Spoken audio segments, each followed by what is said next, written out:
اللہ وبرکاتہ۔ یہ سوال بھائی آپ نے جو سوال کیا ہے کہ کسی عورت کی عادت طہر 20 دن کا اور ہے 7 دن کا، لیکن بعد میں خون جاری ہوگی، 15 دن خون کا اور 15 دن طہر کا، اب وہ ہے اور طہر کیسے متعین کریں؟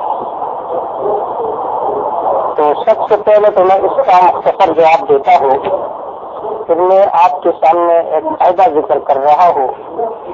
اس قاعدے کو دیکھ کر جتنے بھی جزیات ہیں آپ اس قاعدے پر منطبق کر سکتے ہیں۔ آپ کا جو مذکورہ مسئلہ ہے اس کا حکم یہ ہے کہ اس عورت کے جو ایام عادت ہے 7 دن وہ برقرار رہیں گے، اور اس کے علاوہ جو 8 دن ہے یہ استحاضہ شمار ہوگا، اور باقی جو ایام ہے وہ طہر شمار ہوں گے۔ استحاضہ بھی چونکہ حکمن طہر ہی کے معنی میں ہوتا ہے، تو یہ جو سارے ایام ہے وہ طہر کے سمجھے جائیں گے۔ ان ایام میں یہ عورت نماز بھی پڑھے گی اگر کہ اس کو خون آتا ہو، اور اسی طرح شوہر اس کے ساتھ ہو مجامعت بھی کر سکتے ہیں۔ وہ اللہ کا حکم بھی اس کی طرف متوجہ ہوتا ہے، اور جو مخلوق ہے شوہر اس کا حکم بھی اس کے طرف متوجہ ہوتا ہے۔ لیکن اس کے بارے میں ایک قاعدہ سمجھیے، اس قاعدے کو دیکھ کر تمام ساتھی اس قاعدے سے استفادہ کر سکتے ہیں۔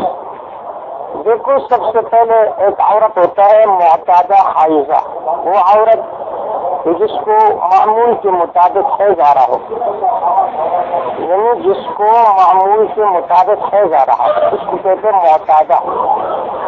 معتادہ کا حیض اگر معمول کے مطابق آ رہا ہے تو اس کا حکم ظاہر ہے کہ ایام عادت میں حیض ہوگا اور باقی طہر ہوگا۔ البتہ جب معمول کے خلاف آنے لگے تو پھر اس کے احکام کا سمجھنا انتہائی ضروری اور دشوار ہے، لہذا پہلے اس کے لیے ایک قاعدہ ذکر کیا جاتا ہے، پھر آپ حضرات امثال مختلف سے اس کی وضاحت کر سکتے ہیں اور مختلف احکام اس قاعدے کلیہ پر منطبق کر سکتے ہیں۔ اس قاعدے کو سمجھنے سے قبل یہ بات ذہن میں رکھتے کہ حیض کا کم از کم مدت 3 دن ہے، اور زیادہ سے زیادہ مدت 10 دن ہے۔ اس سے جو زیادہ ہوتے ہیں وہ استحاضہ ہوتا ہے، اور 3 دن سے جو کم ہوتا ہے وہ بھی استحاضہ ہوتا ہے۔ استحاضہ جو حکمن باقی کے حکم میں ہوتا ہے۔ اب قاعدہ سمجھیے، قاعدہ یہ کہ معتادۃ الحیض کو اگر خلاف عادت دم آیا، معتادۃ الحیض جس کی حیض کی عادت ہو، اگر خلاف عادت دم آیا تو یہ 2 حال سے خالی نہ ہوگا، 10 دن سے متجاوز ہوگا یا نہ ہوگا، یعنی اس کو جو خون آیا 10 دن سے زیادہ آیا یا نہیں۔ اگر ہے، یعنی اگر 10 دن سے زیادہ خون آیا ہے تو ایام عادت کا دم نصاب حیض ہوگا یا نہ ہوگا؟ جو ایام عادت ہے اس کا جو خون ہے وہ حیض ہوگا یا نہ ہوگا؟ اگر ہے تو ایام عادت کے موافق ہوگا یا نہیں، یعنی جو خون آیا ہے وہ عادت کے موافق ہے یا نہیں۔ اگر ہے تو عادت باقی رہے گی، اور اگر نہیں تو عادت کے اعتبار سے عادت بدل جائے گی اور زمان کے اعتبار سے باقی رہے گی۔ اگر نصاب حیض نہیں تو زمان کے اعتبار سے عادت بدل گئی، عادت کے اعتبار سے باقی ہے، اور اس صورت میں ابتدائی دم سے عادت کے مقدار حیض ہوگا، باقی استحاضہ۔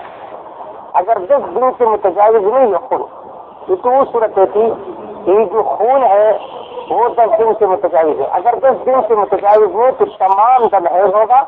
پھر اگر عادت کے موافق ہو تو عادت کے اعتبار سے عادت باقی رہے گی، موافق نہیں تو عادت کے اعتبار سے عادت بدل جائے گی، زمان کے اعتبار سے بدلے یا نہ بدلے۔ اس کا خلاصہ حاصل یہ ہے کہ اگر اس کو خون 10 دن سے زیادہ آیا تو عادت برقرار رہے گی، اگر 10 دن سے کم آیا تو اس صورت میں عادت بدل جائے گی۔ واللہ اعلم بالصواب۔ السلام علیکم مفتی، کیسے ہے؟ ٹھیک ٹھاک ہے مفتی صاحب، میری طرف سے ایک سوال ہے آپ کے لیے۔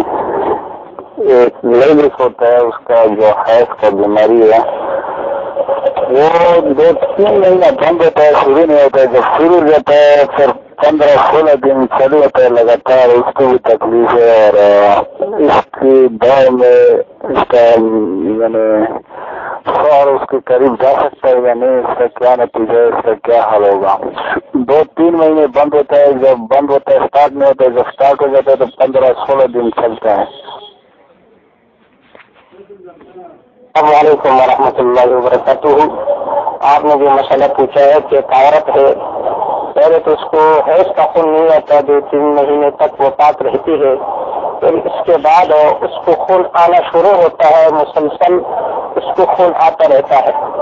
تو اس کا جواب یہ ہے کہ اگر اس کو علم ہے، یقین ہے کہ میرے جو حیض کے ایام ہے وہ کتنے ہیں، مثلا اس کو یقین ہے کہ حیض مجھے پہلے آتا تھا 7 دن یا 10 دن، تو اس کا حکم تو آسان ہے کہ جب مسلسل خون آتا ہے 2 مہینے 3 مہینے 4-5 مہینے، تو اس وقت میں بھی یہی حکم ہے کہ ایام عادت تک اس کا حیض شمار ہوگا، لہٰذا اس میں اس کے لیے نماز پڑھنا بھی جائز نہیں، شوہر کے لیے جائز نہیں کہ اس کے قریب ہو جائے۔ لیکن جو عادت کے ماسوا ایام ہے، مثلا 7 دن کے بعد جو خون وغیرہ آتا رہتا ہے تو استحاضہ کا شمار ہوگا۔ استحاضہ کا حکم یہ ہے کہ اس وقت وہ نماز بھی پڑھے گی کیونکہ وہ معذورہ کے حکم میں ہے، اگرچہ اس کو خون تفکر ہے۔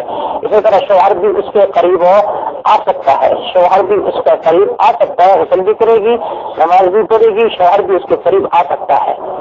یہ تو اس کا حکم ہے جو موقع ہے۔ دوسرا وہ تو ضالہ، جس کو اپنے عادت کا پتہ ہی نہیں، لیکن یہ یقین ہے کہ مجھے پہلے جو خون آتا تھا وہ مہینے کے شروع میں آتا تھا، تو اس کا حکم یہ ہے کہ جب اس کو مسلسل خون آتا رہتا ہے تو مہینے کے جو 10 دن ہے وہ اس کے حیض کے شمار ہوں گے، مہینے کے 10 دن اس کے حیض کے شمار ہوں گے، لہٰذا ان ایام میں شوہر اس کے قریب بھی آ سکتا ہے، اور یعنی 10 دن کے بعد 10 دن حیض کے شمار ہوں گے، لہٰذا اس میں نماز بھی نہیں پڑے گی، اسی طرح شوہر بھی اس کے قریب نہیں جا سکتا۔ باقی جو مہینے میں 10 دن کے علاوہ جو ایام ہے اس میں نماز بھی پڑے گی، شوہر بھی اس کے قریب آ سکتا ہے۔